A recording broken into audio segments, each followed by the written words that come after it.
I think we're ready, 7 o'clock. Thanks for everyone for joining me and Leona.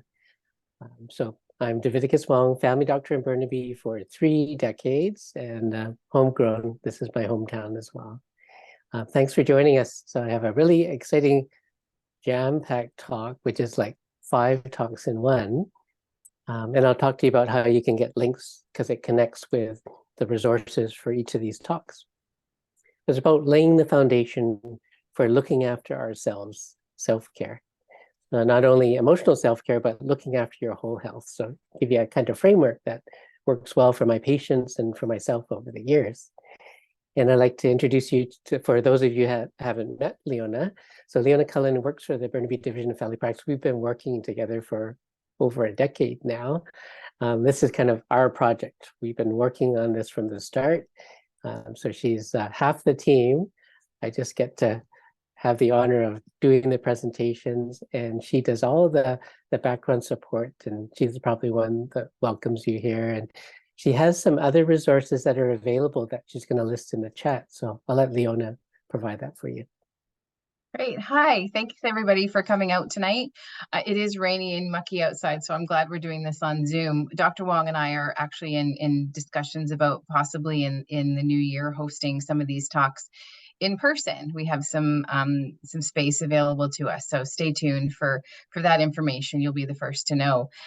So in the chat, I'm going to share a few links. The first one is to our Empowering Patients main page, where it includes our upcoming sessions and links where you can register for those. And also, if you scroll down a little bit, recordings for previous talks. So we record all of these sessions, and you can view them at your own leisure. The second link I'm going to share is for our other resources, our Empowering Patients other resources, and that includes the presentations. So we create a document with the presentations that Dr. Wong prepares, as well as key points documents that you can download and print and share, and just a synopsis of everything that he covers. So keep an eye open for those. I'll send the link.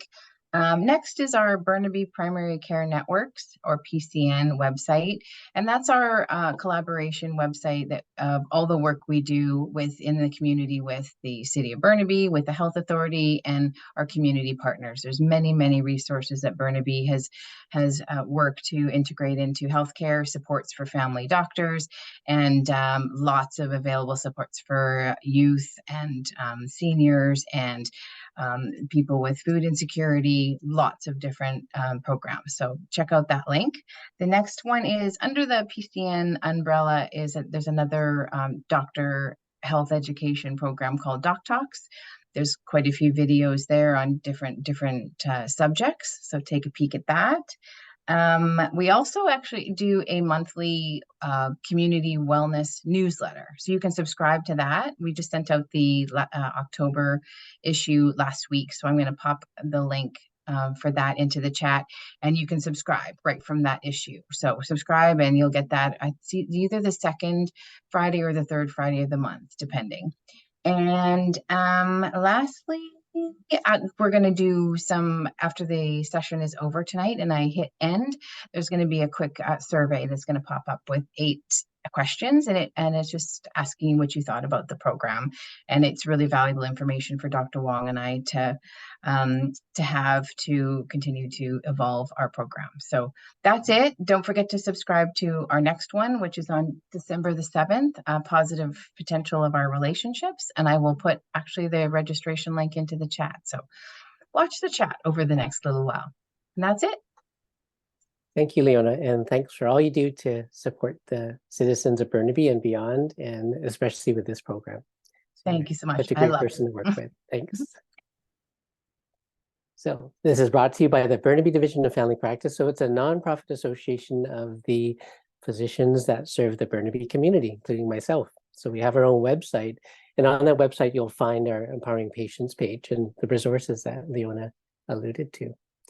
So why are we here? So I'm here not because I have lots of free time, because I'm a full-service family doctor, probably like your family doctor, if you're lucky to have one.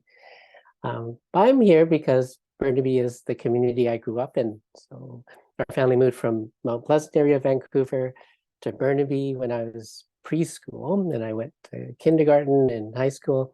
I went to our Burnaby Public Libraries. This was my favorite library that my mom would take me to every week, McGill Public Library. It doesn't look like this anymore, but you can see at the front doors, that pillar on the left is where I used to lock up my bike. We didn't have bike racks. But when I was old enough to just ride up by myself and put on 20 books onto my rat trap to return and take out another 20 books from the library, which used to be the old limit. And this is my mom, who unfortunately passed away in 2003, but she was such a model for someone that really was full of love. And her circle of care extended well beyond her family. So she was such a loving, unconditionally loving mom, so a great role model for me. And she expanded her circle of caring from family to friends, to our church community, to the community as a whole, to her volunteering at the Confederation Senior Center.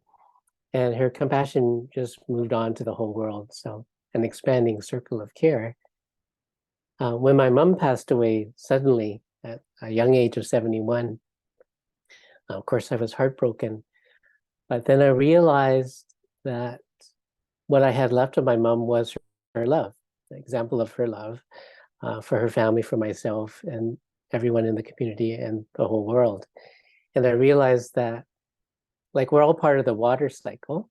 The water in our bodies, like love, is an essential part and keeps us alive, but it's not for us to keep. We share it with others indirectly. We share it with the environment. Our talks are limited to an hour and a half because most of us will have to go to the washroom within 2 hours. And then that water returns to the plumbing, the rivers, the oceans, and eventually works its way back into clouds and precipitation and back into our system again to share with others. And love is like that as well. We receive love from family, from friends, from countless people in our life, and we learn to love ourselves, love others, and to pass it forward. So I realized that my mom's love is part of that love cycle that every one of us is involved in. And I knew that I can keep my mom's memory alive and that love alive by passing on that love to everyone that I can connect with, including my patients and all of you in my community. And as family doctors, we've learned through the Burnaby Division, we care not only for our patients, but our whole community. And all of us here as part of the community are responsible and care for our future. The children, our elders, those that are homeless, those that don't have family. So we are all responsible for caring for our whole community, everyone that we can. As doctors, we care about our patients and we care about our community. And that's why the doctors of Burnaby and every one of the communities are involved in improving the health. So Burnaby Division and the Primary Care Networks are a great way for us to connect with the many other organizations and individuals that strive to keep you healthy and happy and safe. So today I'm going to review the 4 foundations of looking after yourself: emotional well-being, physical well-being, social well-being, healthy diet, and healthy activity.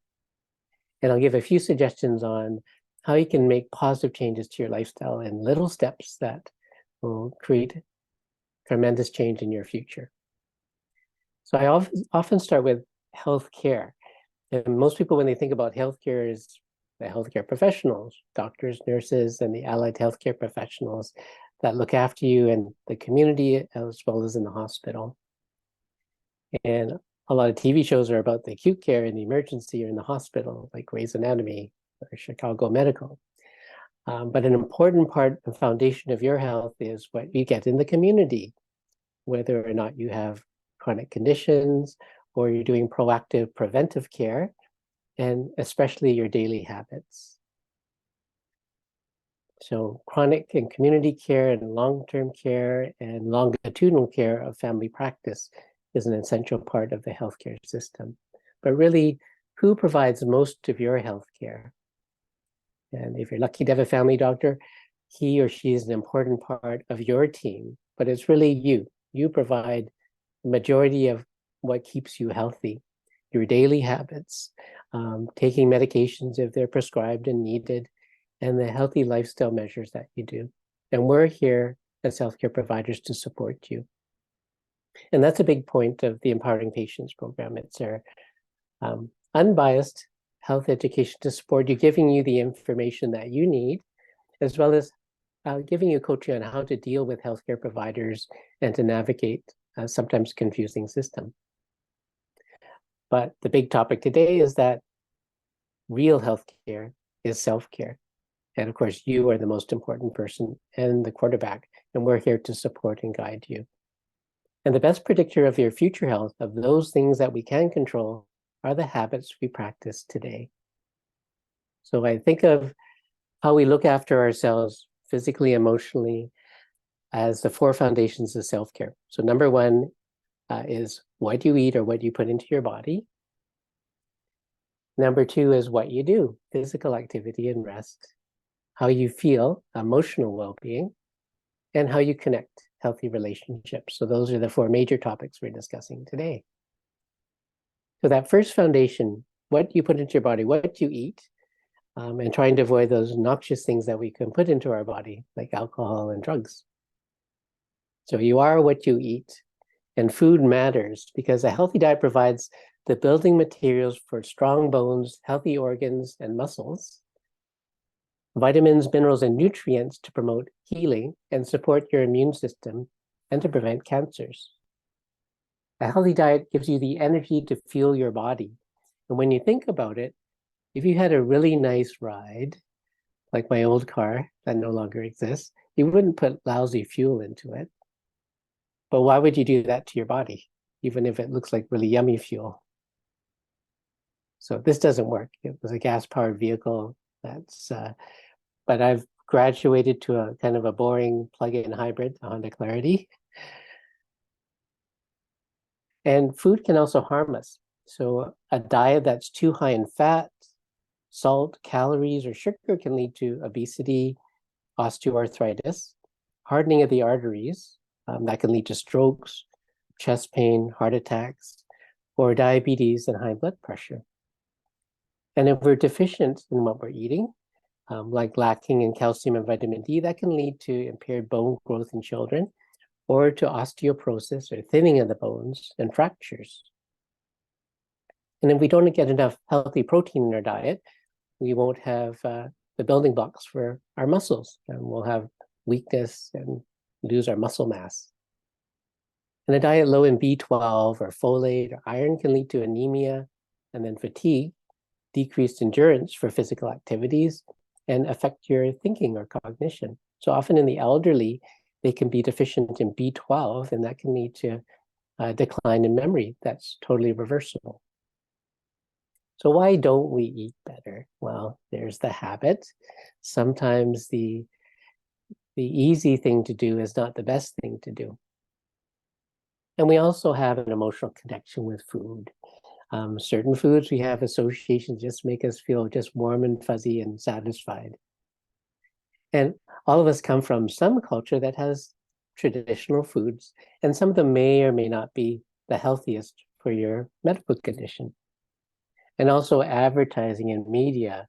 You can't watch a movie or a TV show on TV without seeing dozens of commercials for fast food, fried chicken, and burgers. And they always look so much better on a high definition screen. And also it's costly to eat lots of fresh fruits and vegetables. So we'll talk about some of those obstacles and some potential solutions and tips how to eat a healthy diet on a budget. But a lot of the time, there's a lot of confusing information. So a lot of the information that people get may be on radio or the internet or television shows, but often it is biased. And that's a big reason why we have this Empowering Patients program, because we want to provide medical information that's useful for you, not medical advice, because you get that from a healthcare provider that knows you best and knows your conditions, but just kind of the basics of good, solid, foundational knowledge that's evidence-based and that can improve your health without someone trying to sell you some product. So Canada's Food Guide was updated a number of years ago, just a few years ago. So it's probably looking quite different from the confusing food groups you used to see. So it's actually relatively simple. So I'll guide you through it. So a healthy lunch or dinner plate half of it would be plenty of fresh fruit and vegetables. A quarter of the plate would be healthy sources for protein for those muscles. And a quarter of the plate would be healthy carbohydrates or starchy foods or whole grains.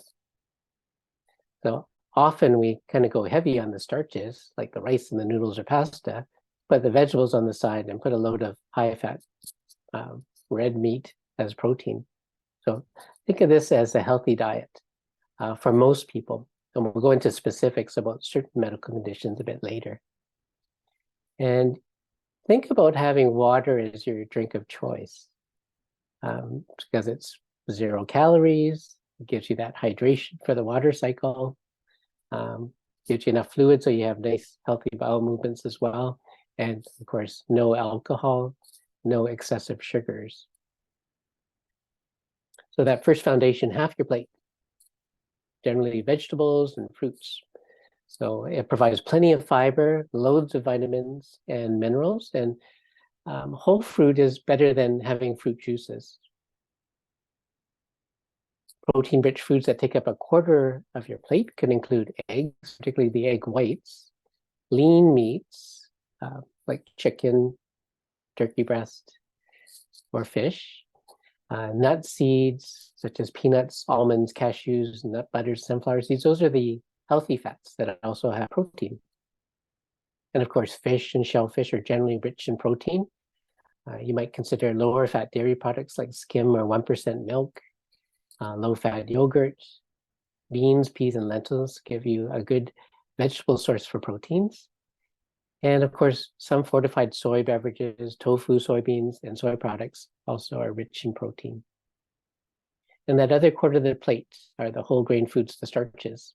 So good sources would be quinoa or wild rice or whole grain pasta, oatmeal or whole oats. So they're high in fiber, vitamins, and minerals. And fiber reduces our risk for stroke and colon cancer, heart disease, and diabetes. But not all grains are the same. So a lot of the commercial products that we crave for, like a lot of breads, muffins, crackers, and pasta dishes, have a lot of added sodium, sugars, and sometimes saturated fats, which are not healthy for our arteries. So choose foods with healthy fats, as I mentioned, instead of those saturated fats. So examples are like nut seeds, avocado, vegetable oils, the softer margarines, and the fatty fish, like trout, salmon, herring, and mackerel. And the oils you cook with that are healthier are corn and olive oils, canola, peanut oil, sesame, soybean, flaxseed, safflower, and sunflower.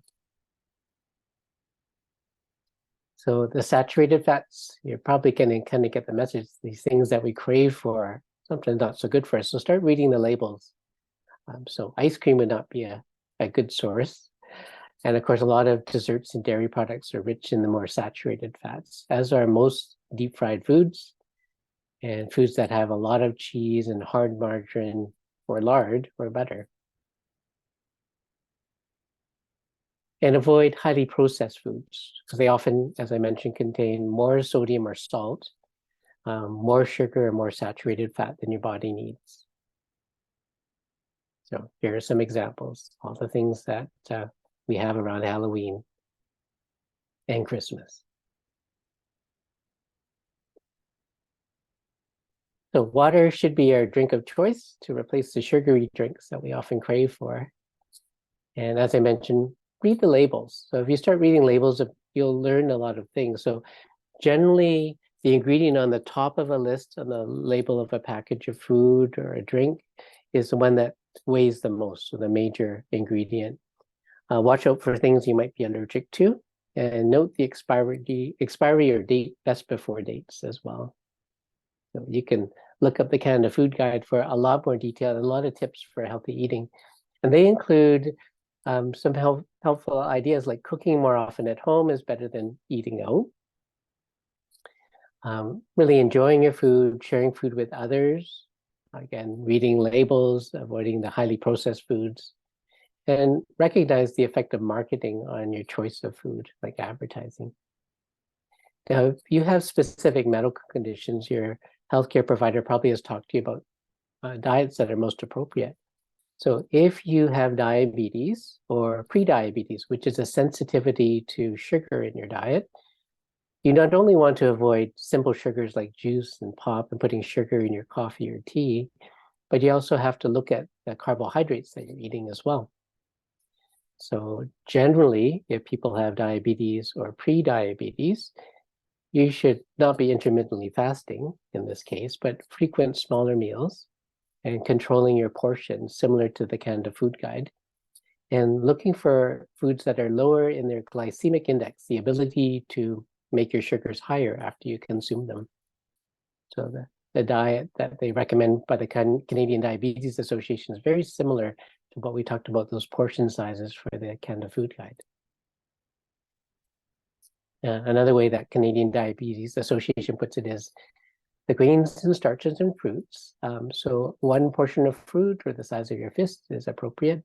For vegetables, what you can carry in both hands. And the amount of meat is about the size of the palm of your hand or a deck of cards. And the amount of fat about the size of your tip of your thumb. And as I mentioned, glycemic index refers to how quickly a carbohydrate-containing food raises your blood sugar. So an example of a lower glycemic index food that you'd like to consume if you have diabetes or a tendency towards it would be quinoa, whole grains, brown rice, as opposed to white bread or white rice or bagels, which are higher in glycemic index. And if you have atherosclerosis or hardening of the arteries, you want to limit the cholesterol that gets packed into our arteries. So we want a diet that's lower in those saturated fats that we talked about. So this is to lower the bad cholesterol, or LDL cholesterol that we measure at the lab. And you want to consume more healthy oils, such as those fatty fish oils. And you want to exercise because this raises the HDL, the high density lipoprotein, which we call the healthy cholesterol. So one patient says he remembers it as, we want to reduce the LDL or lousy cholesterol, which promotes heart disease or narrowing of the arteries. And we want to raise the happy cholesterol, the HDL, that promotes health. So that includes regular physical activity like exercise, cardiovascular exercise like brisk walking, swimming, cycling, and by the healthy oils that we mentioned. If you have heart failure, which is where the heart is not pumping as strong, so that's different from narrowing of the arteries. So you'd want to limit excessive fluid. So your doctor or healthcare provider will tell you how much fluids you should drink in total for the day. And you also want to limit salt or sodium, which makes us retain fluid. If you have high blood pressure, your doctor might recommend the DASH diet and a low sodium or salt diet, because a lot of people are sensitive to sodium and it makes their blood pressure a bit higher. So the DASH diet is not really an acronym, but it's a diet that's high in fruits and vegetables, low or non-dairy fats, and high in whole grains, high in fiber, and low in saturated fats, rich in potassium, calcium, and magnesium. So like a Mediterranean diet, for example. If you are vegan, that means you don't eat meat, fish, poultry, eggs, or dairy. You should do some extra planning just to make sure you get sufficient protein. And you can do that with a vegan diet. Make sure you're getting enough iron to prevent anemia, and to make sure you have other nutrients like zinc and calcium, vitamin D, B12, and more omega-3 fats. So you can consult with a dietitian. There's a number that we'll show you at the end, the Dial a Dietitian number, if you have some quick questions about diet, or you can consult with your healthcare provider as well. So some tips on healthy eating on a budget is to cook at home instead of eating out. Cook extra portions, and then you can freeze the leftovers for future meals. Because if you buy in bulk, it's generally much cheaper than buying just a portion for that week's meals. And keep an inventory of what you have in your pantry at home. So you use what you have and know what you're running low on, so you'll be able to buy things on sale. So plan your meals rather than just shopping when you're hungry, and read those labels, those best before dates, so that things last longer. And of course, know your prices and buy on sale. So buy what you need, but you can also share with friends and family. So buying in bulk, so sometimes it is worthwhile to go to Costco, even if there are just a few of you at home. If you can combine your budgets with friends and neighbors, and plan your healthy snacks like raw veggies, cheese, popcorn, whole grain bread, so you don't just eat a bag of potato chips or something that's not satisfying but not too healthy. So meat is really expensive. We've seen the prices in their grocery stores and their grocery bills increasing larger than people's paychecks. So it's been quite a struggle for people to kind of keep up, especially with big families and with kids. So try to buy larger meat packages when they're on sale and divide them into smaller servings and freeze them. Or buy things that don't spoil, like dried or canned beans, lentils, tofu, eggs, canned fish, and peanut butter are good alternatives for the protein. And of course, buy vegetables in season. When my wife was pregnant with our first child, I remember the most expensive watermelon that she was craving for. The only place I could find it at that time was Granville Island. It was super expensive. I never spent so much for a watermelon. And avoid buying overripe fruit because it might spoil before you're able to eat it. And of course, buying large bags of frozen veggies are still nutritious, although sometimes a bit higher in sodium. And buying canned and frozen or dried fruit, again, watch the sodium content as well. And for the grains, buy rice, flour, oats, and pasta in bulk, and buy whole grain bread in bulk and store those loaves in the freezer. That's what we do. We get 3 loaves at a time and have 1 in the fridge and 2 in the freezer. And that number is 811 for Dala Dietitian. And you can also go online under healthlinkbc.ca/healthy eating if you have quick questions about dietary things. And the Primary Care Network in Burnaby. So look at the PCN site, the Burnaby Division site for links. The Food Network is part of the community social, emotional wellness support programs. So lots of links to those that have difficulty securing food. Now, the second foundation of self-care is what you do, physical activity and rest. So here's my role model, my dad. So this was from a few years ago, but he looks exactly the same. So my dad is 93 years old, still very active, a really good driver, mows his lawn with a gas-powered mower on his own, and does all the maintenance. He's really the most easy maintenance dad because I really don't have to do for it. He's always doing things for me. So, and he's always been mentally, physically active throughout his whole life. So, because one of my slogans is that we were made to move. When we don't, our health suffers, but when we do, we thrive, like my dad. So 7 benefits of physical activity. Number 1, it decreases the risk for a lot of those chronic conditions like heart disease, stroke, diabetes, high blood pressure, and cancer. But also, if you have these conditions, it has an important role in managing those conditions. Number 2, regular exercise helps us maintain a healthy weight in conjunction with healthy nutrition. So we can maintain the weight that's most appropriate for us. And it improves the fitness of your heart, lungs, and muscles. So what you don't use, you lose, or you get deconditioned. And it makes everyday activities so much easier. That's why my dad can still mow his lawn, rake the leaves, and do everything on his own. Regular exercise prevents falls and improves your thinking or cognition. Because when your limbs, eyes, and brain are accustomed to movement, your balance, agility, and ability to react improve. So it makes you less likely to have a bad fall and helps you fall properly so you don't injure yourself or break a hip. And when blood flows better throughout your body, it also provides better circulation to your brain. And a healthy body promotes a healthy brain. Weight-bearing activity, like walking and hiking and weight training, helps maintain bone density. So that reduces our risk for osteoporosis or the loss of calcium and strength in our bones, and therefore reduces the risk for fractures if we do fall. And regular exercise improves our sleep. Exercise improves our emotional well-being as well. It decreases the stress hormones like cortisol, and increases our natural endorphins, which makes us feel more relaxed and happy and confident, and improves our sense of confidence.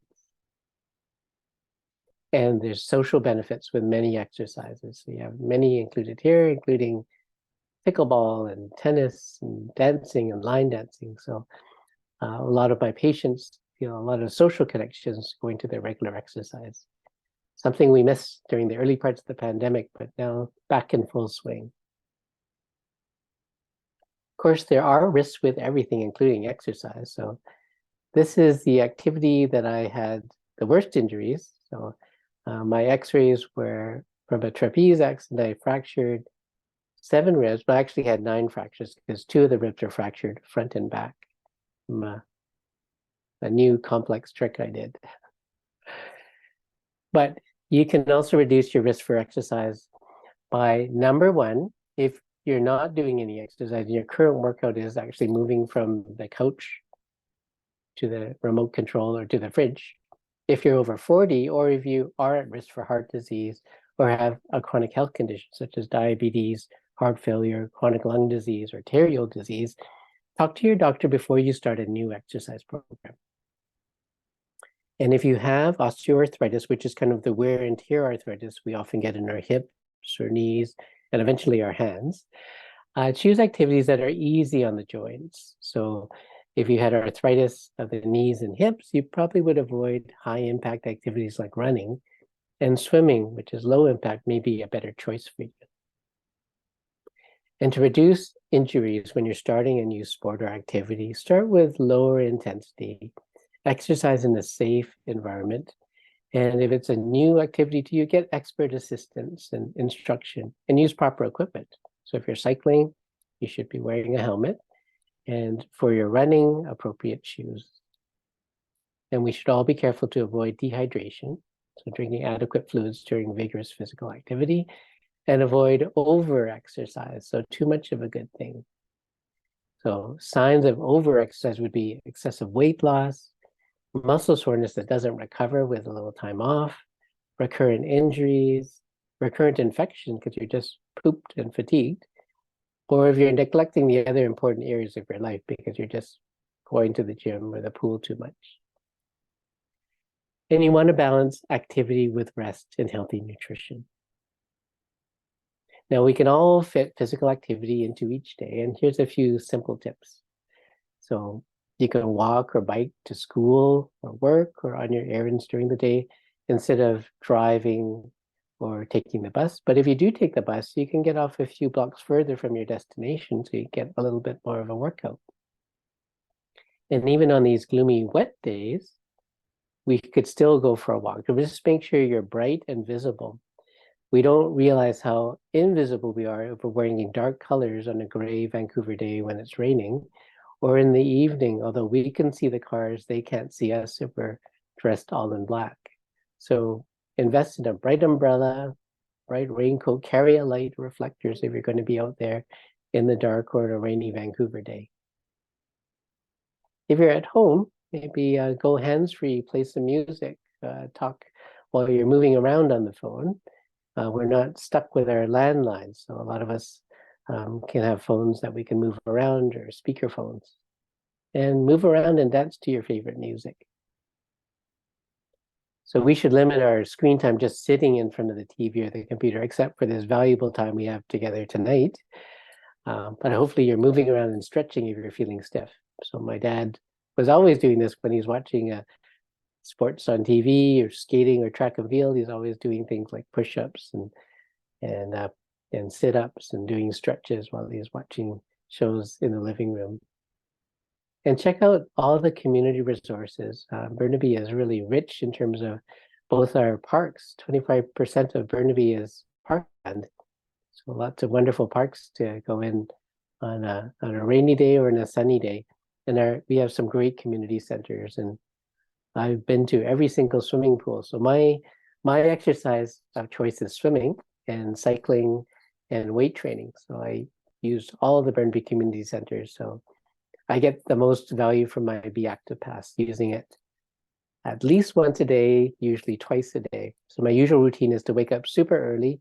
Did this since the kids were little. I would wake up at 5:20, get to the community center in Burnaby before 6 a.m. Every other day working in the weight room, and then every single day, 7 days a week, swimming 80 lengths or 2,000 meters in the pool. And from Victoria Day to Labor Day, and this year until October 16th, Central Park Pool is open for lane swimming pretty well every day, Monday to Friday, and open on the weekends too, on nice days. So I've been swimming twice a day with an extra 1,000 meters at Central Park. And this past Monday, was actually the day that they closed the pool for the season, the latest that they've ever kept it open. And that exercise in the middle of the day actually gives me more energy than a cup of coffee at lunchtime. So it gives me enough fuel so that I can look after my patients for the rest of the day. And it makes a big difference when you're feeling energized by exercise and not over-exercising. So you feel, yeah, so it's a perfect balance between using your mind, using your body, and connecting with people. So remember, we were made to move. That's how we evolved. When we don't, our health suffers, but when we do, we thrive. The third foundation is emotional well-being, how you feel. So how do you define emotional wellness? Usually when people talk about mental health, they talk about mental illness. And that's really important to attend to and to have understanding and sympathy, and know that at different times, each of us goes through some depression, anxiety, or confusion, or social isolation, and that we should be compassionate and sympathetic, that we should be able to talk to our doctors, healthcare providers, those close to us when we're struggling, so that we can get help we need, and not to see that as different from physical illness. So a lot of what I see, at least 20%, 25% as a family doctor, is related to relationships and emotional well-being. So I define emotional wellness as not necessarily just being happy all the time, or having no stress in life, or the absence of anxiety or depression, but rather a deep sense of meaning and purpose, an abiding sense of peace, the ability to manage the stress that is a part of life and the transitions and changes that are part of life, being aware of your thoughts and feelings, and having the ability to manage them. Emotional health matters because depression is a major cause of absenteeism, missing work or school or important engagements, and long and short-term disability. Anxiety can hold us back from doing the things we need to do, from moving forward, from reaching out and really giving our best to the world. And emotions influence our behavior. When we're angry, we regress kind of in our normal behavior. Regress. That's why people that are in road rage or in a rage on an airplane do things that they normally wouldn't do. So when we're really enraged or angry, we kind of regress. So as any parent knows, that a child can act like a baby when they're in a rage or in a tantrum. A teenager can act like an elementary school kid, and adults act like children as well. So we do things that we can regret when we're overwhelmed. And when we're depressed, we tend to withdraw the very things that will make us more depressed. And when we're anxious, we tend to freeze. Emotions affect our relationships. They shade our thinking. So when we're anxious, we tend to overestimate the danger or challenge we have in front of us, and we underestimate our ability to manage. And depression can shade our thinking, and we think negatively about ourselves, our situation, and our future. So just a little primer on how our brains work, because most of us didn't have a user manual. And even as physicians, we didn't have this kind of user manual. You can think of your brain as a thought factory. So your brain is constantly processing information, coming up with hypotheses, trying to interpret things, both on a conscious and subconscious level. So we're constantly producing thoughts. Some are true, but many are not so accurate. And the thoughts we focus on or ruminate upon really shape our emotions and our behavior and our core beliefs about ourselves and how the world works. And we all have this negativity bias. This has a survival advantage because it helps us pick out danger and know when something's not working, and it helps us sound the alarm when something's arising. So this is how we survive, by running away from tigers when they were growling, or sounding the alert when there was noise if we're looking after our village. But because of this, we are more tuned into the negative in our life than the positive. And because of that, we need to see or think or voice 5 positive thoughts just to balance out one negative thought to come out neutral. So this has a lot of bearing in relationships, as we'll talk to later. And also our brain shares a lot with earlier primates, mammals. So we have the reptilian brain that controls things that are totally subconscious, like our hunger and thirst, the basic drives that keep us alive. And we have that early mammal brain, the limbic brain. So that midbrain is our emotional and feeling brain, where we feel anger, love, anxiety, and depression as well. And then we have that rational neocortex, or the thinking brain. So sometimes when our emotions are aroused, when we're super anxious, when we're feeling really down, or when we're enraged or angry, that kind of takes control of our thinking, and we don't think in the way we would if we're feeling calm and at ease. Fortunately, we have some emotional health skills that you may be familiar with that I'll review today, where we can use that rational thinking brain and the different cerebral hemisphere to be able to get some distance from our emotions. So this is the magic of your superpower of metacognition, your ability to be aware of your thoughts and feelings and to be able to manage them and control them. So I'd like to share 4 key emotional health skills. And the first is self-care for managing stress. So a key thing to think about and to focus on in any situation is what things are under your control. So when we are feeling helpless, that increases our anxiety. And if that goes on for a long time, we're starting to feel helpless. And if we feel that life is totally out of control, we start feeling hopeless, and that begets depression. We know that we have to accept the things we can't change, but also look for the things that are within your control, the things you can. And one of those things is your response to the stress and your ability to reach out and get help. So Reinhold Niebuhr has the famous Serenity Prayer, which says the same thing.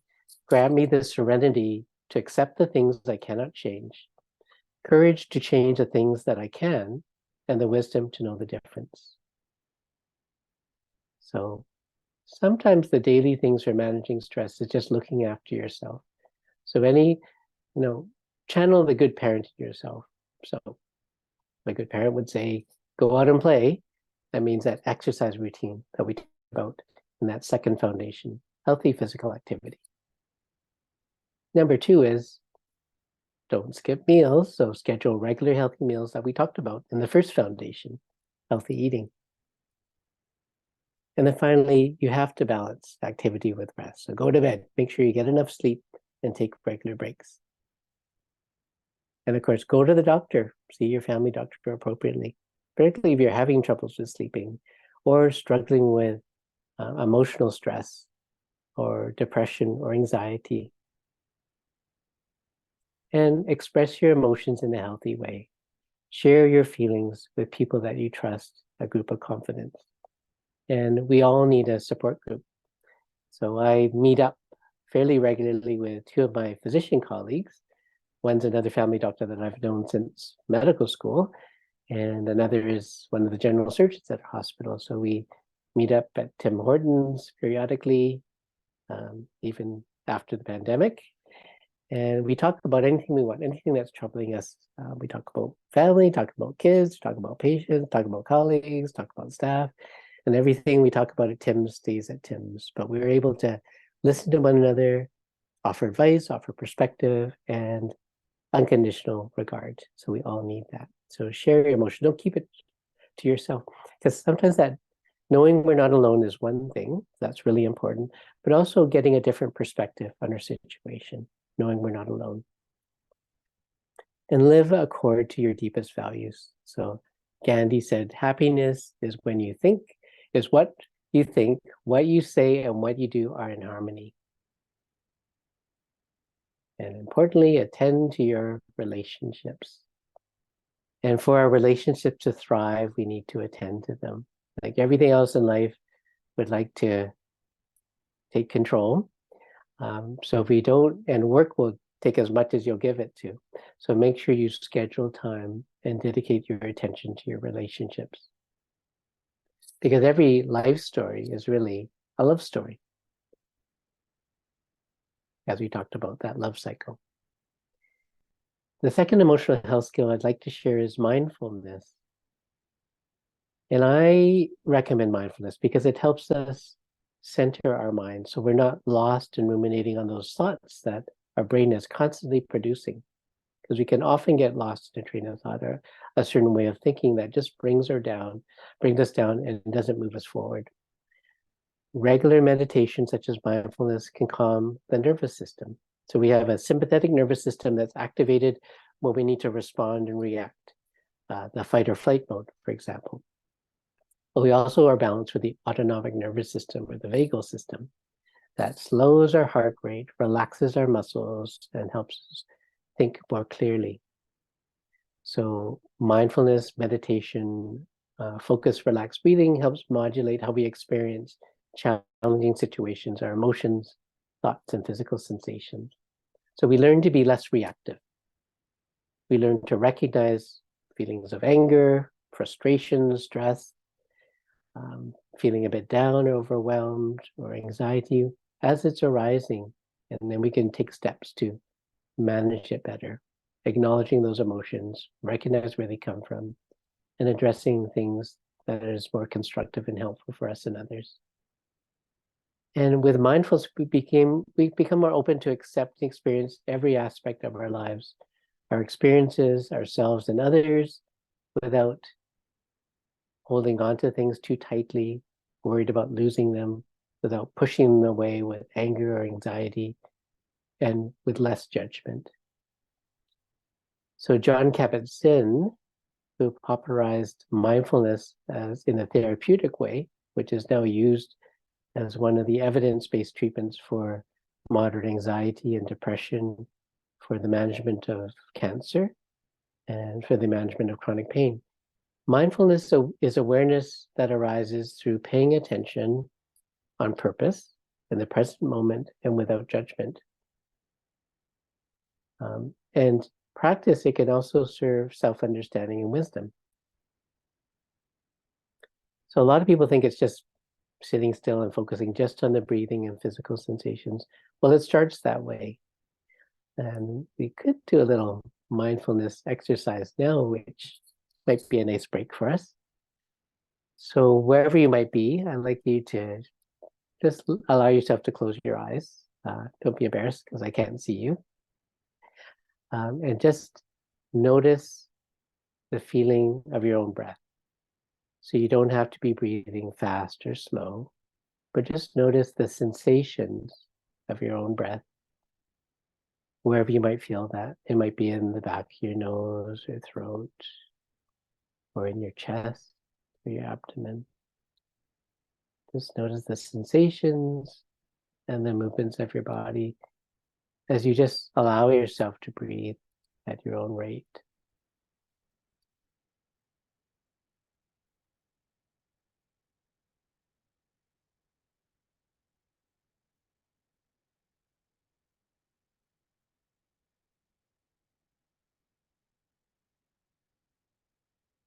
With practice, you probably notice that when you focus on one thing, one sensation, time slows down and stands still, and your mind becomes more focused and calm. Now, I'd like you to turn your attention, again, still with your eyes closed, to the sounds around you. It may be the sound of your own breath, sounds close up in your room, or sounds in the background.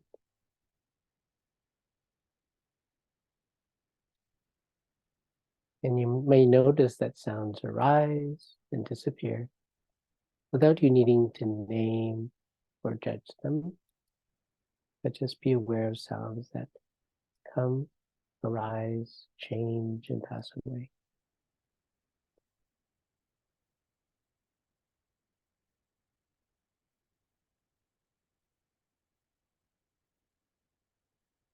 Now turn your attention to just the feelings you have, sensations, sitting in your chair, whatever you might be doing, your contact with the chair, the contact of your feet on the floor. And notice those parts of your body that might be feeling warmer or cooler, lighter or heavier.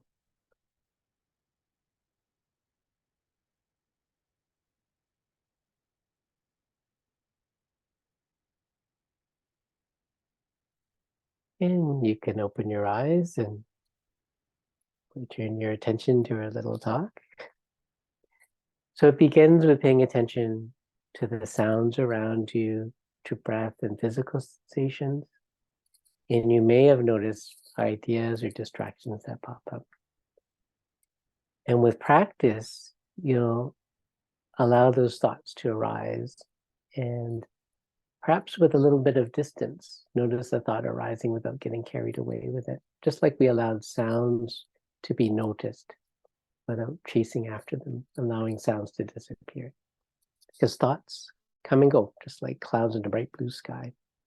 But if we're stuck in a particular dark thought, we forget that our whole consciousness is a big blue sky. And we can notice feelings that arise and notice how feelings can come and go. But when we get caught up and ruminate upon them, we can amplify them. So with daily practice, we learn to recognize thoughts, feelings, sensations, let them come and go without getting as caught up in them. It gives us a bit of distance and perspective. Because there are two ways of knowing the world.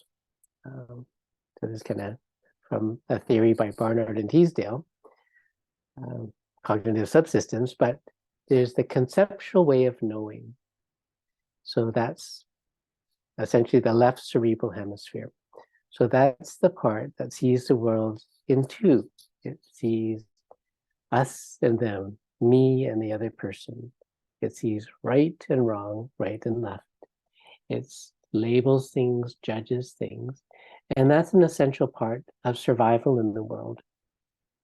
So that's the left cerebral hemisphere, this dualistic thinking. And we use that pretty well 90% of the time. That's what we do when we're at work, we're at school, making decisions. And most of the time when we're communicating with other people, we're working from that dualistic way of thinking. And if we get stuck in that line of thoughts, it's great for looking for danger and putting our own individual selves first, but it kind of creates a whole narrative of a separate individual self. And if we stay stuck in that area, we can get lost in our ruminations. And that's only a part of who we are. The other way of knowing ourselves, others, and our world is the holistic, intuitive way of knowing.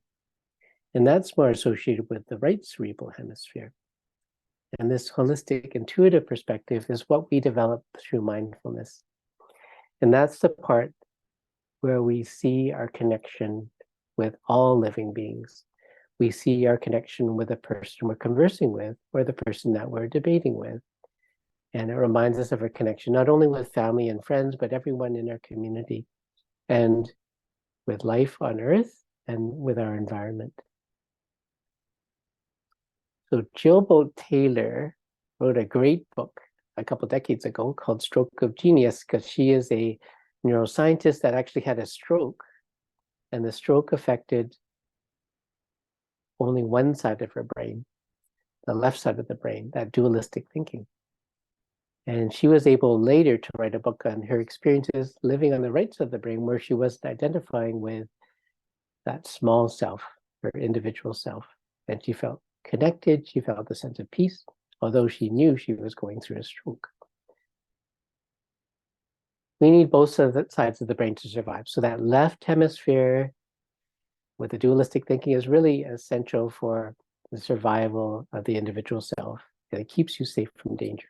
But it kind of creates the narrative and story that makes us feel kind of down, depressed, anxious, and angry at other people. The right hemisphere sees the world from the perspective of the whole and your connection with all life. So I'll share a little bit more about that right side of the brain, that holistic way, and how you can use it. Cognitive therapy is just a means that we can all use to manage our thoughts. So a lot of cognitive distortions, in addition to that negativity bias we talked about, how we focus on the negative and then downplay the positive, we also have a bias. So often we can get stuck in depression or anxiety or anger with all or nothing thinking. So seeing all the bad in another person or the situation, not seeing the positives. It's the same as generalizing, taking one example and generalizing that to your whole world. Catastrophizing is common when we're feeling anxious, imagining that everything is going to go wrong or the worst case scenario. And of course, in relationships, excessive blame, blaming the other person for everything that's wrong in your life. So there's numerous other cognitive distortions. So I'd like to refer you to our emotional well-being talk and the resources that you can find on the division website under Empowering Patients. And you'll find that video for the whole talk, and that kind of goes through some of the major cognitive distortions, but also some tips and links where you can access cognitive therapy and books you can use for more resources to learn more about cognitive therapy.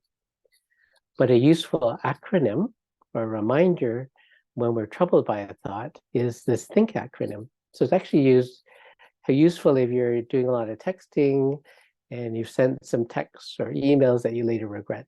So before you press the send button or before you open your mouth to respond to somebody, you can use this THINK acronym. But it's a good way of kind of putting perspective on a thought that we notice when we're being mindful. So number one, is the thought true? Or is there another way of looking at things? Is the thought helpful? Is it helping me and the situation? Is the thought inspiring? Is the thought inspiring me to positive action? And is that thought, or what am I going to say, when I'm going to send, is it necessary? And is it meeting my needs? And finally, okay, is it kind? Is this thought kind? Or this thing I'm about to say kind? So if it doesn't meet these criteria, then we should kind of look at alternative thoughts. So reflect on the thoughts that trigger your emotions and consider, is there another way of looking at the situation? It'd be great if you can talk to a best friend, that you can talk about the situation, your thoughts. But you can also ask yourself, if my best friend had these thoughts, what would I say to her? Or what would my best friend say to me? So again, these are some really good accessible books through the Burnaby Public Library or on Amazon that are really good self-help books on cognitive therapy and looking at your thoughts. And they kind of go through cognitive traps or biases we all fall into using that left side of the brain, and how we can balance things out with more balanced thoughts that can improve how we feel. So Mind Over Mood by Podesky and Greenberger, Authentic Happiness by Martin Seligman, and Feeling Good, the New Mood Therapy by David Burns. Finally, visualizing your goals. So a lot of you might remember the dictionaries and the thesaurus you used in elementary and high school. So Roget's thesaurus is that book that has antonyms, words that mean the same or similar, and or antonyms that mean the opposite, and synonyms that mean the same. So Roget was actually created a thesaurus because he was feeling a lot of loss. Some friends had passed away. So he wanted to feel better. So he came up with words that meant the opposite of what he was feeling. So he was feeling depressed and isolated and lonely. So he came up with words that where he wanted to be. He wanted to feel more connected, at ease, at peace, and happiness again. So he kind of hit on something that thesaurus, or the opposite of what we're experiencing, might be what our goal is. So turning our problems into goals changes our focus. So instead of replaying the past or ruminating on negative thoughts or cognitive biases, think about what you would want. So often when I listen to patients about their situation, I will eventually turn things around and ask them, well, what would you be your goal? What is the desired state? Not just freedom from depression or anxiety, but what would it look like? Does it feel, feeling more accepting, feeling at peace, feeling engaged, feeling connected? So when you're most relaxed, we should try to visualize having achieved that goal. So if you have a particular goal in mind, kind of invite you to close your eyes right now. If you have a little goal in mind, so close your eyes and imagine yourself in the near future, maybe just a few months or a year from now. Imagine yourself having achieved this goal. So it might be the goal of eating a healthier diet, and just imagine how you feel and the things you might feel in the future, in this future point, or being physically more active, or if you've been struggling with feeling a little bit low and sad, feeling more connected and happy and satisfied with your life. Or if it's a relationship problem, seeing yourself in a better relationship with that individual. So whatever your goal might be, just close your eyes, imagine yourself in the near future having achieved that goal, and just feel that sense of satisfaction and accomplishment.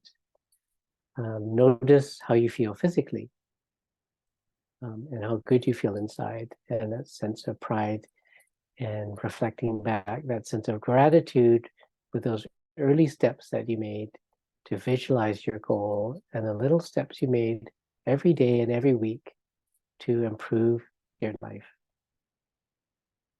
Imagine what you hear. So it might be the sounds in your environment, or it might be that positive self-talk, that feeling of celebration, that you made it, you did it, that you have control over your life, and that you've been able to make some real positive changes from the moment you visualized it.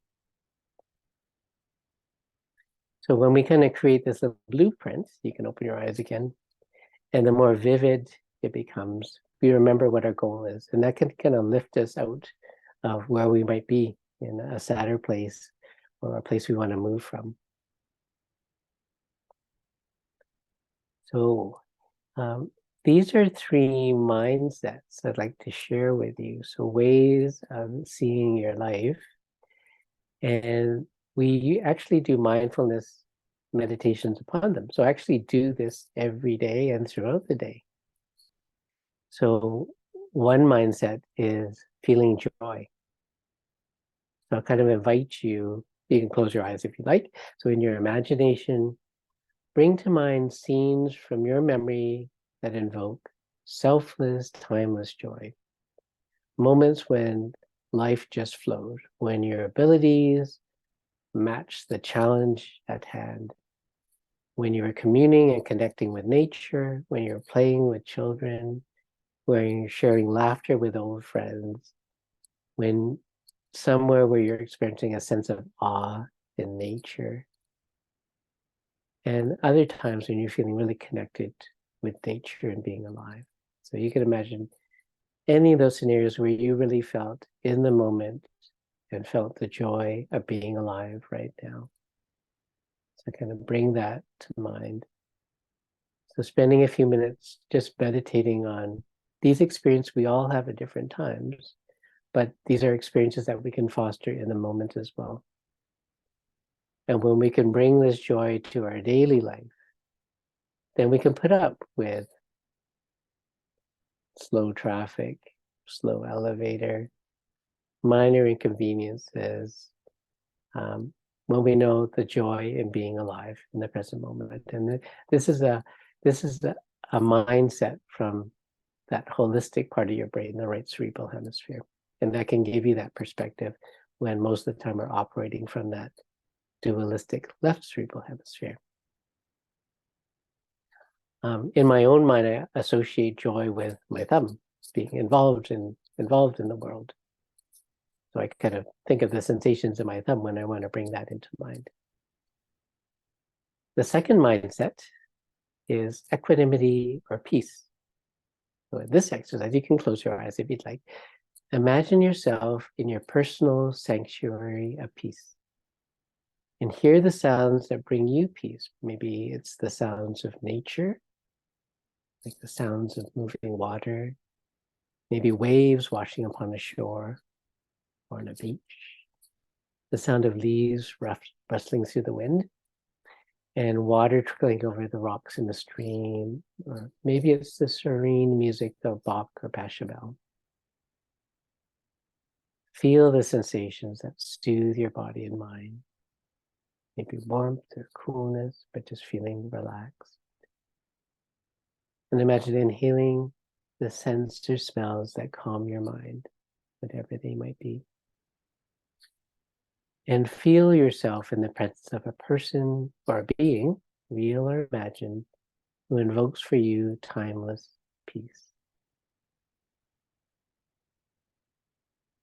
Spending a few moments in your own personal sanctuary of your mind, you can foster this sense of peace, which can serve you well whenever you need to during the daytime, especially in a busy day where you're dealing with a lot of stress or a deadline. Having this moment of peace won't slow you down, but it'll give you a sense of perspective. And knowing that the peace you need is always within you, just hiding in that right side of your brain.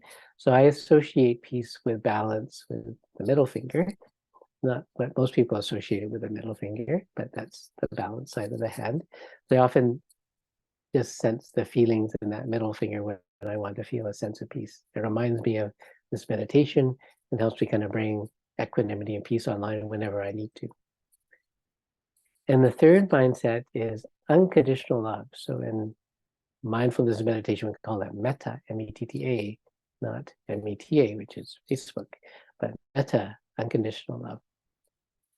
So I'd like you to close your eyes if you wish, but feel yourself in the presence of a person or a being who accepts and loves you just as you are. So I imagine being in the presence of my mom and being loved just as I am, in spite of any faults or deficiencies, someone who sees the best in me. And see yourself connected to the universal cycle of love, accepting the love you've received from so many people, from teachers, from coaches, from family, from strangers throughout your life. And send all that love to all whom you know and to all living beings. Just imagining all living beings and wishing them that they may be happy and healthy, peaceful and safe.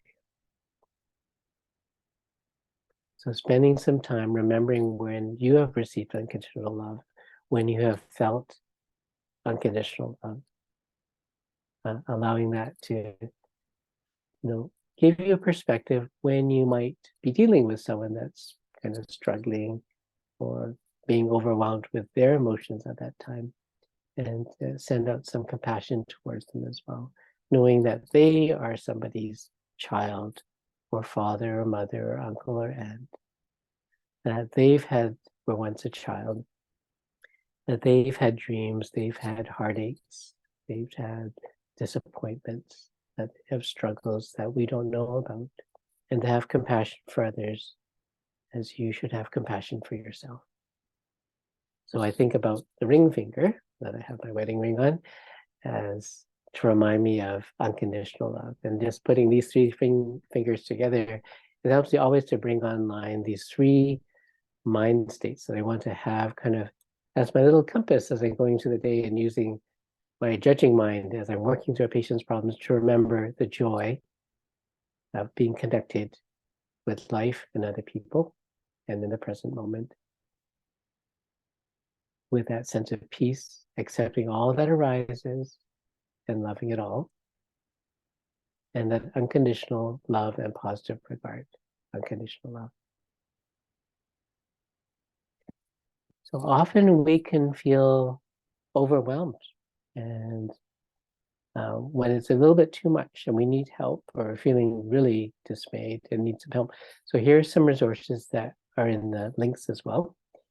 There's the Canadian Mental Health Association, which has plenty of courses, connections with counselors and other resources across Canada. Burnaby Community Mental Health and Substance, or formerly Burnaby Mental Health, at Burnaby Hospital and other centers can be accessed to the Fraser Health website, fraserhealth.ca, or through this number. And anyone, you could be referred, or you can refer yourself for an assessment if you need some help from psychologists and psychiatrists for crisis intervention, if you're feeling overwhelmed or suicidal, or you're just having difficulty coping. For counseling for families and for children in Burnaby, there's the Cameray Child and Family Services on Imperial Street. So they have a website, cameray.ca, and a phone number you can reach. So great for counseling for children and families. Anxiety BC became anxiety.ca. So a lot of great CBT cognitive therapy courses, lots of resources, an app you can download on your phone for anxiety management strategies. There's the Mood Disorders Association in BC, again, support groups, wellness programs, cognitive therapy, and SAFER, suicide assessment and prevention. So they provide support for those having suicidal thoughts, those who've attempted suicide, and support for family members as well. So if you have someone in your life that is struggling, there's important resources you can access and get some help. Now, the fourth foundation of self-care is healthy relationships. It involves commitment, communication, time, as I mentioned, and nurturing that meta unconditional love. So that fourth foundation is so important, is how we connect healthy relationships. Relationships matter because we need that social support, as I mentioned, from friends, family, partners. They're key to your emotional health. And harmony in the home is essential for your well-being. And loving friends and family support your health. But conflicts at home, work, or school are a major source of stress and contribute to anxiety and mood disorders. So I deal with that all the time. So you've all seen wedding invitations, including ours, that said, "Today I marry my best friend." And I'm thankful I'm still married to my best friend. But if people were to have a party, if they divorced, the invitation might read, "Today I divorce my worst enemy." And a lot of people might start with this and end up with this. How does that happen? Well, many ways. Sometimes conflict comes from basic incompatibility, different religions, cultures, language. Sometimes we have differences in how we relate to stimulation, the world, people, like introversion and extroversion, different values and different beliefs. But we learn so much having slight differences that we can. But there are some incompatible game changers, like core beliefs about right and wrong, or abuse, physical, emotional, or sexual, that are really incompatible with a healthy relationship. Also, conflict can arise in our relationships with our loved ones, with our neighbors, with our friends, because of our cognitive distortions. So these are the cognitive biases we talk about with cognitive therapy. So they relate a lot to our relationships. And often this is how people start seeing each other differently. We start mind reading, like making negative assumptions about the other's intentions. So I remember in the first year of marriage, I was looking for my favorite shirt, which my wife said was kind of worn out, that I should replace and throw away. And then one day I couldn't find my favorite shirt. And the first thing I assumed was that she probably threw it away. And then I came up with a lot of negative cognitive things, like trying to control my life, not thinking about what I value. But then I did notice that she bought me a new shirt that was much nicer. So sometimes make negative assumptions about the other's intentions. Excessive blaming, so when something goes wrong, especially when there's only two people in the house, or something left undone, it's always the other person's fault. And we kind of have this availability bias. So we all remember changing the toilet paper roll. We all remember doing these things, but we don't realize the other person has been doing it as well. This isn't from home, but this is actually from our staff washroom at Prime Care Medical. So this is an actual scene. It wasn't staged. So I had made this nice sign that's still in our shared public washroom. The golden rule of the toilet: please replace the empty roll. If you break this rule repeatedly, then your washroom privilege will be disavowed. But this is an actual picture. Someone actually left an empty roll underneath the sign. And there's some simple things. Is the toilet seat left up, down? So you just have to agree what you should do. And again, this is not a compromise. It's just really dangerous. Actually, I found the toilet seat in our staff washroom like this one time. we tend to have all or nothing thinking in relationships. So we start seeing the bad instead of all the good in the other person. And it's still the same person, but the little quirks used to be things that were kind of cute, but now they're driving us crazy. We're thinking a negative way.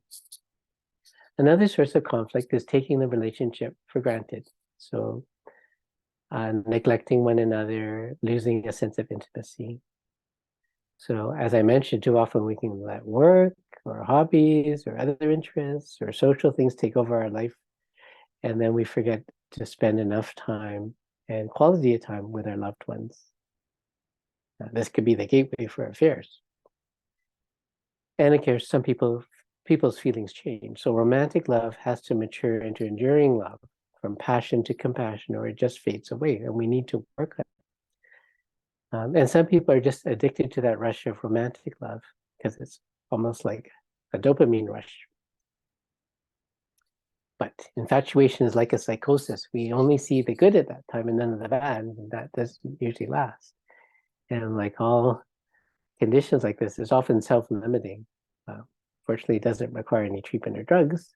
It always fades. And those quirks that, as I mentioned, that endear us when we first fall in love eventually start irritating us when the honeymoon is over.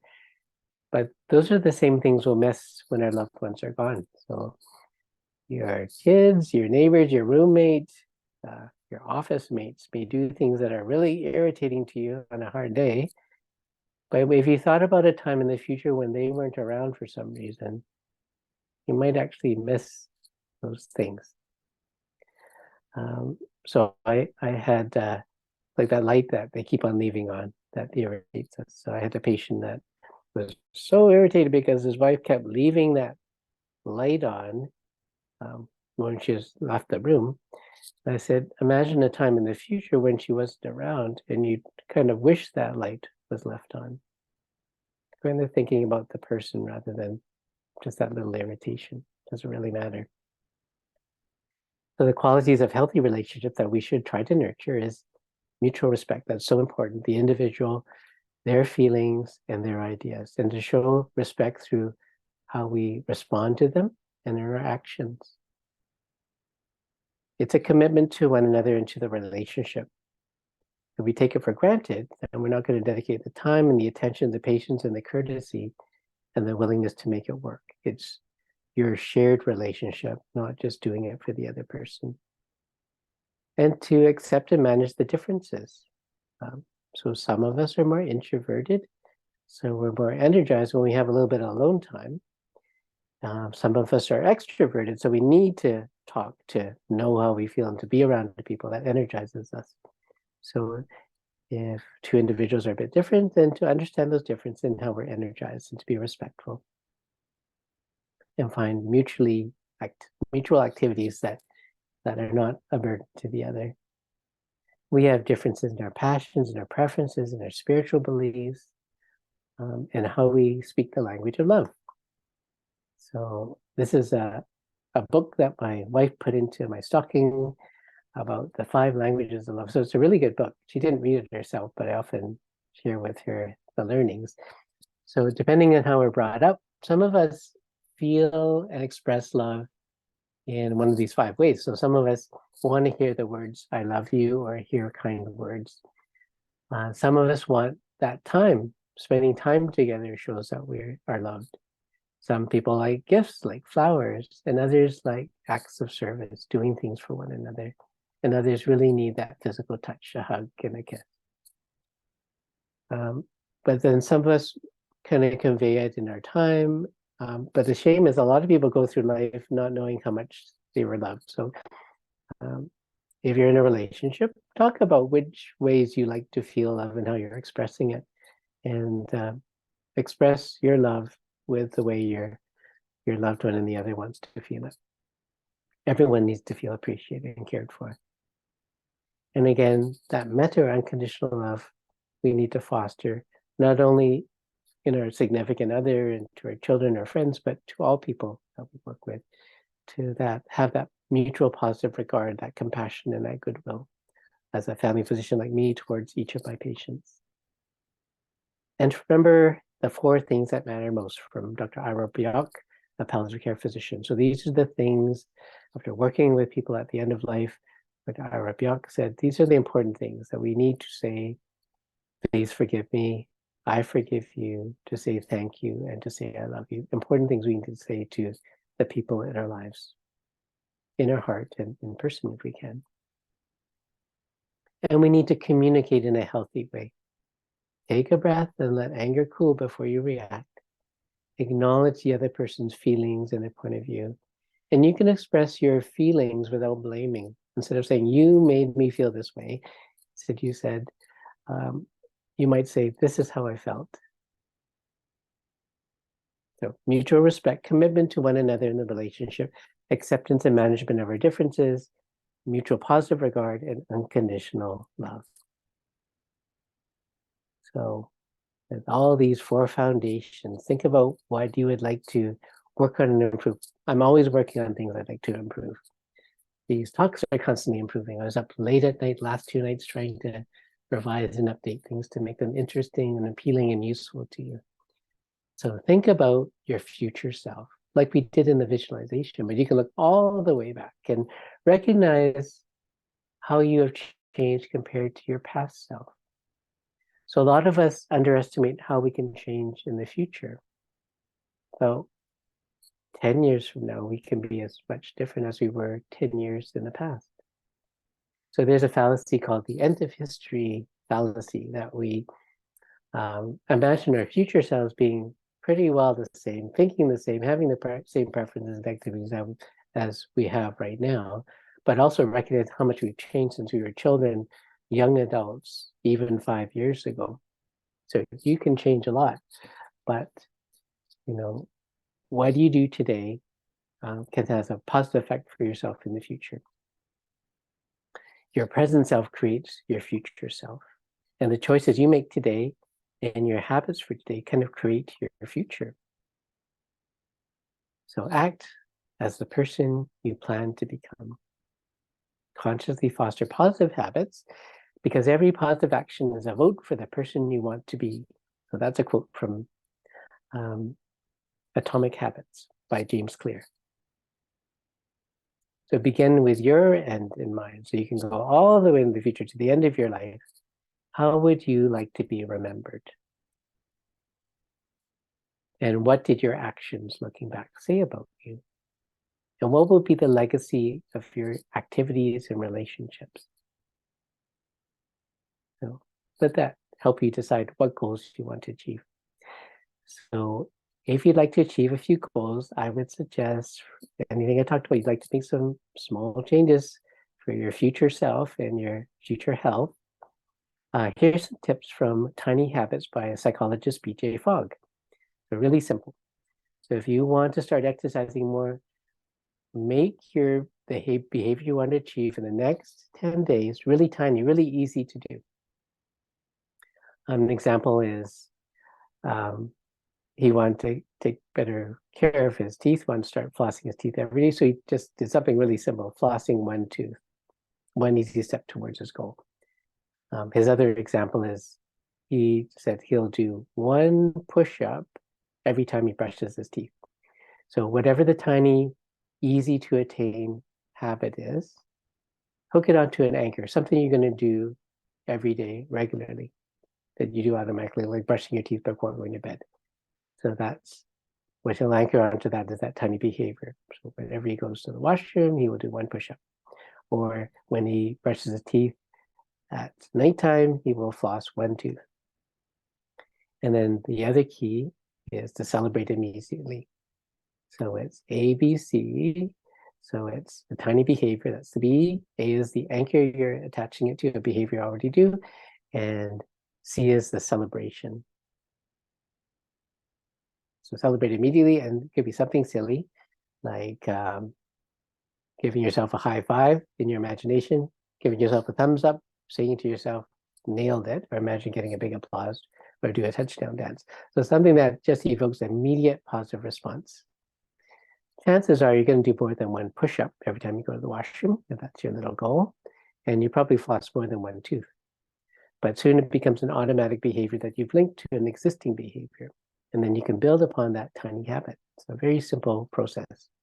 You can look at tinyhabits.com. It's also a book that is really gives lots of little tiny recipes for improving your life. Here's one of his tiny habit recipes. When I brush my teeth at night, I will floss one tooth and celebrate by saying nicely done. So start small, and then you can build upon it. So here's my keys to achieving your goals. First, choose a goal that really matters to you. When you think about your whole life and your future self and your values, what really matters to you? Visualize yourself having achieved the goal like we did earlier this evening. And imagine reshaping your identity. Be the person you want to be in the near future. You're reprogramming your subconscious mind and becoming the best version of yourself. And you're also priming that pump for success. And break down a big task into a little one. Instead of saying you're going to run 5K from not running at all, maybe you're going to start a little walk-run program, but beginning with the walking. So start small and build upon successes. And you can revise your goal week by week as you make progress.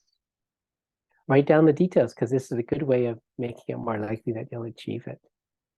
And then you may have heard of SMART goals, but in Burnaby, we use SMART test goals. So just an acronym to know that a goal needs to be very specific. What are you going to do? Not just exercise more, but what specifically you're going to do?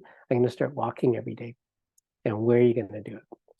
It has to be measurable. So how much or how far or how long am I going to go for a walk? It has to be achievable. So I'm not going to go run 10 kilometers if I haven't even been jogging or walking. So make it small and doable so you feel confident and more likely to succeed. R is relevant, tied into your health or to your goals. And T is for time frame. When are you going to start doing it tomorrow? And when you're going to finish and reevaluate. E is asking yourself, evaluate. How did I do? What did I learn? E, remember to make it fun, enjoyable. And then once you've achieved that first step of your goal, stepping forward, what will I do next? How will I do it differently? And then finally, T is together. Who will I work with? How will I share my success with? Who will I invite on my walk or my journey to self-improvement? Anticipate and prepare for roadblocks. So if you plan to go for a walk every day, what are you going to do when it rains? So you have that bright yellow umbrella and raincoat. And then list support. So the more you have on your team, the more likely you're going to have a cheering team and success. And when we have others involved that are important to us, we're more likely to succeed. We don't want to disappoint the others that count with us. And talk to your family doctor if you need some help in any of these areas. So again, returning to health. So what is health? It's not the absence of disease. And healthcare is not merely the treatment of disease by healthcare providers. So I think your optimal health is a balance of the important areas of your life, the things that matter most to you, based on your values and where you find meaning. And it's the achievement of your positive potential in life. So I always think of health from a positive perspective. So this is my own positive potential mandala that I kind of created about 20 years ago, juggling those important areas of your life, that balance between family life, social life, the life of the mind, mental fitness, and physical exercise, between your family, social life, between work, rest, and play, between financial well-being and spiritual well-being, knowing what your important goals for each of them, and knowing that you're balancing them, not taking one, like work, to overwhelm all the others. And at the center, of course, your calling. I believe we each have a positive potential, a unique potential life, which is your gift to the world. And it's our duty to find, realize that potential and to help others achieve theirs. That's kind of my mission in life, with my family, with my friends, with my patients in my community, to help others achieve their potential regardless of the circumstances. So our individual potential does not mean perfection, because we're just human, and it is guided by our personal values. So mine is not the same as yours. So please share anything you find of value, and please share our Empowering Patients program and resources with the people that matter to you and people that need that help and assistance.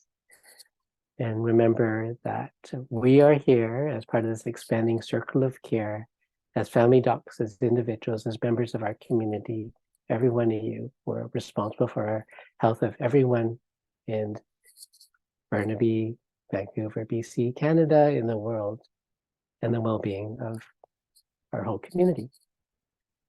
I'd like to thank you for your kind attention. There's a link to my own website with blogs and articles from the past, and a lot of tips on emotional, physical, relationship, well-being, some tips on self-care, but also go back to divisionsbc.ca/Burnaby, look for our Empowering Patients program, and you'll see a lot of resources that I've put together with Leona's assistance as a resource for you, and a whole library on improving your health. And to get more on the 5 topics we talked about, please see the full talks and resources and slides and the videos, because they're there for you for your own help. So I'd like to invite Leona back on, and maybe should I stop my screen share? Is that okay? Sure, let's do that. And if anybody else has questions, there's a couple here that are in the chat. If anybody else has questions, please feel free to add them. Craig, welcome, Craig. It's always nice to see you log in. Fred is asking for a friend who will be watching this later.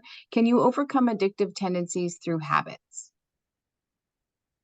Well, addictive tendencies sometimes are habits, and it depends on the addiction. So often drug addictions, for example, there are healthcare professionals that can help you with that, and of course support groups as well. So for example, NA, Narcotics Anonymous, AA, Alcoholics Anonymous, that system works really well for a lot of people. So you need to know that you're not alone. Have a support group of people that understand what you've gone through, but also having your own family doctor as a support person is really helpful. So so when you have a goal, if you're troubled by a particular habit, especially one that's quite addictive, actually most habits are, because that celebration at the end is an easy way to kind of stimulate dopamine in our brain, so kind of create new habits. If you look at the keys to positive change, one of our recent talks, I actually go in depth on creating new habits as well. But if you have actually a really serious addiction, then there are health professionals and counseling professionals to help you. Great, excellent, thank you. Craig's also wondering, we're going to go back to a question that pops up usually once or twice a year, is as we're going into fall and winter, would you go to a Canucks game now? And if so, what precautions would you utilize?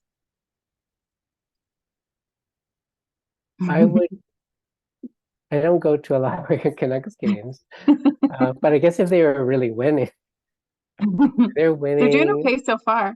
Yeah, I would wear an N95 mask. So I guess that would keep the volume down if I was cheering.